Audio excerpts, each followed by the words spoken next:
Здравейте и добре дошли! В това видео ще научите как да добавяте нова активност и да редактирате съществуващите услуги във вашето студио или център. Както виждате, вече има много активности в офертата. За да добавите нова, натиснете бутона "Добави активност". Ще се отвори форма с няколко полета. Някои от тях са задължителни, като име на активността. Например, фитнес, йога, спортен масаж, пилатес и други. В полето описание въведете кратък текст до 280 знака. След това изберете подходяща категория и въведете броя кредити. Според договореното с вашия търговски представител. В секцията "Ограничение по пол" може да зададете дали активността е само за мъже, само за жени или за всички. Можете също да активирате нотификации по имейл. Така ще получавате известие всеки път, когато някой направи резервация.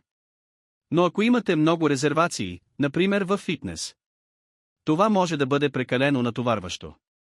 Качете снимка, която най-добре представя вашата услуга или пространство. Въведете телефонен номер, за да могат потребителите да се обадят при нужда или за промяна на резервация. Изберете и налични удобства. Wi-Fi, климатик, напитки, зона за изчакване и други. Ако активността е онлайн, добавете линк към Zoom, Google Meet или друга платформа.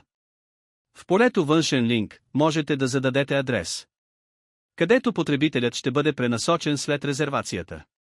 Това е полезно при допълнително плащане или избор на конкретен час чрез външен календар. След като попълните всичко, кликнете на "Добави".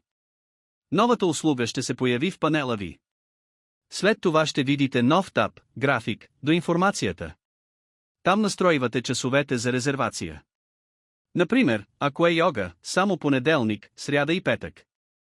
От 17 часа до 18 часа. Можете да зададете максимален брой участници. Например, 2, за да не се препълни пространството. Има и опция обаждане преди резервация. Потребителят трябва да се обади преди да запази час. Можете да добавяте неограничен брой графици, според нуждите на вашето студио. Също така можете да маркирате неработни дни. Например, ако 18 юли е почивен ден, потребителите няма да могат да резервират за тази дата в мобилното приложение. Накрая, натиснете "Запази". И графикът ще стане активен и видим в приложението.